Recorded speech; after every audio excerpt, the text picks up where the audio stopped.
صحیح مسلم میں ہے کہ رسالت مآب صلی اللہ علیہ وآلہ وسلم ایک مرتبہ اپنے ایک صحابی کی عیادت کے لیے تشریف لے گئے جو اتنا کمزور اور لاغر ہو چکا تھا جیسے مرغی کا بچہ ہو۔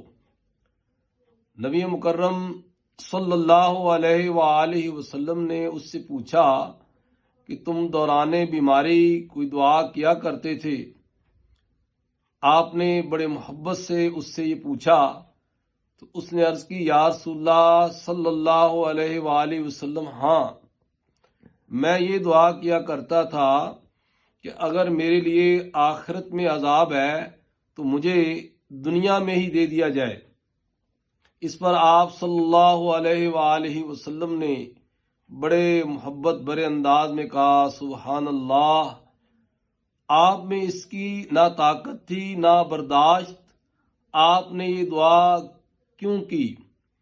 پھر آپ صلی اللہ علیہ وآلہ وسلم نے اسے ارشاد فرمایا کہ تم یہ دعا مانگتے جس میں دنیا اور آخرت سب کی بھلائی ہے، اور وہ دعا یہ ہے، اللہم ربنا آتنا فی الدنیا حسنۃ وفی الآخرۃ حسنۃ وقنا عذاب النار۔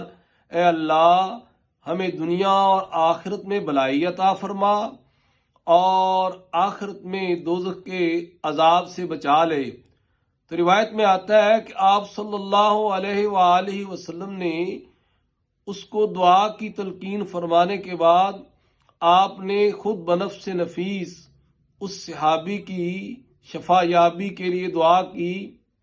اس نے وہ دعا پڑھنا شروع کی۔ نبی مکرم صلی اللہ علیہ وآلہ وسلم کی خود دعا کا اتنا اثر تھا کہ وہ صحابی صحت مند ہو گیا، جو اتنا نہایت کمزور و نحیف ہو چکا تھا، مرغی کے بچے کی طرح ہو چکا تھا، وہ صحت مند بن گیا۔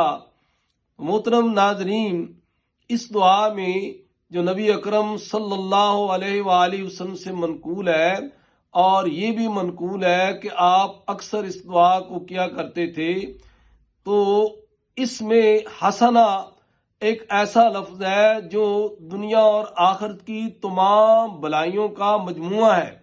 یہ ایک جامع دعا ہے، اور پھر اسوہ نبی صلی اللہ علیہ وآلہ وسلم سے یہ ہمیں پتہ چلتا ہے کہ آپ نے یہ تلقین فرمائی کہ ہمیں کبھی بھی اپنے لیے مشکل کا، مصیبت کا اور اس طرح کی دعا نہیں کرنی چاہیے کہ انسان خود ہی اللہ سے اظہار کرے کہ اللہ مجھے مصیبت میں مبتلا کر دے۔ ہمیشہ خیر اور بھلائی کی دعا کرنی چاہیے۔